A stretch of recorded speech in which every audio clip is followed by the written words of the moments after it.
Now, I'm not going to lie to you, I'm excited for this transfer episode because this is the first confirmed transfer episode probably since January that consists of 5 players that have confirmed to be at new clubs, alright? That's right, lads, it's huge. We're getting very close to the transfer window. Of course, it's July the 1st, but still lots of business is still happening in the football world, and I'm going to bring them all to you regardless of the news. Now, as always, when the transfer episode starts up, well, when the series or the transfer window starts up, should I say, I'll do a rumoured one, I'll do a confirmed one. If you want me to start doing rumour ones, I can do that. I haven't done a rumour one for like weeks now, literally weeks. If you guys want to see a rumoured one this week, drop a like and a thumbs up down below. That'd be greatly appreciated. Now, what we're going to do is jump into 5 new cards, ladies and gents. Well, not 5 new cards necessarily, but 5 new transfers, okay? Is that fair to say? Now, this time of the year, like I said last week, this happens a lot, right? Let me just sort myself out. This happens a lot. We've got players who have literally been playing for a club on loan, and now they've signed on a permanent deal. And one of the biggest for this transfer window so far, even though we're not even in the transfer window, is Benatia, okay? Who's confirmed to have signed for Juventus from Bayern Munich, of course. Now, treble-chasing Juventus have exercised the option to make the defender their first signing of the summer, if you like. They are making the loan move permanent, okay, for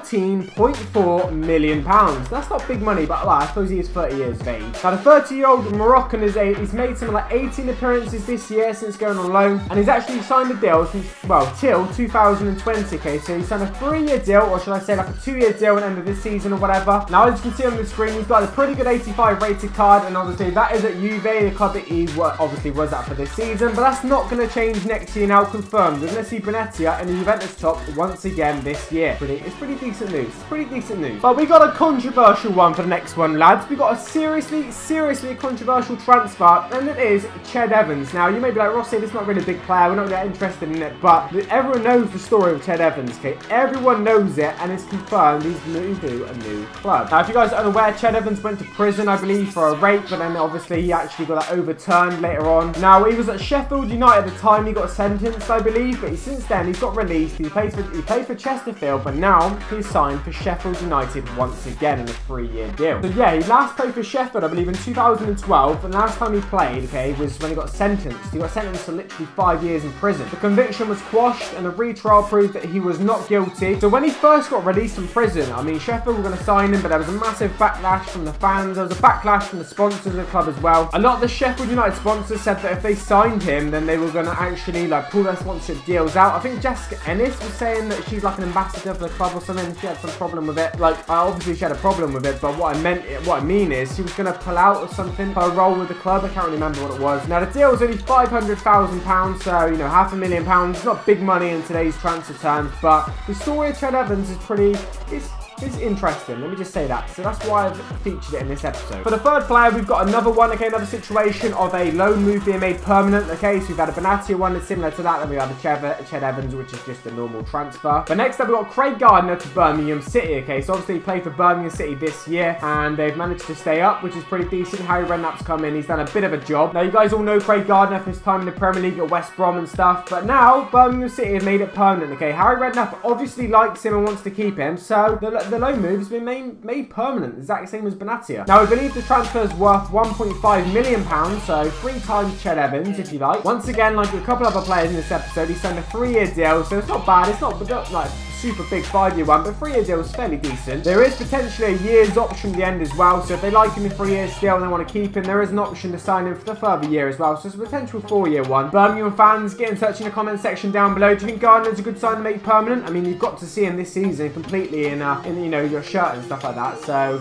is he a good one? Let me know in the comments. Now, for the next one, we've got a confirmed player leaving a football club, okay? It's not confirmed which club he's going to be going to, but it's confirmed that he's moving on, so it's confirmed transfer, just we don't know what club he's going to be at. So I put a bit of an option for Zabaleta. I've got a free agent, potentially West Ham, which is one of the clubs linked with him. Now, Manchester City actually confirmed that he will be leaving at the end of the season, which is I don't know if it's a big shock to you guys. He's getting a little bit older and stuff. He's playing a little bit of a different role at the club, and it looks like it's time to move on. He's made over 300 appearances for Man City, which is absolutely incredible since joining in 2008. That's a pretty good stat. Now, he's not the one of the only ones, okay, whose contract's going to be expiring at the end of this season. So we could see quite a few players leave Man City, but we already know confirmed confirmed that Zabaleta's gone, and West Ham are one of the clubs interested in signing him. Like I say, a lot of newspapers and stuff are interested. Well, they're actually saying that West Ham's the #1, destination for him. I don't know. Will he want to stay in the Premier League? Will he want to move on? The guy's a Premier League veteran. He's won quite a few Premier League titles as well. We'll have to wait and see what happens with him. Now, for the last and not the least player, because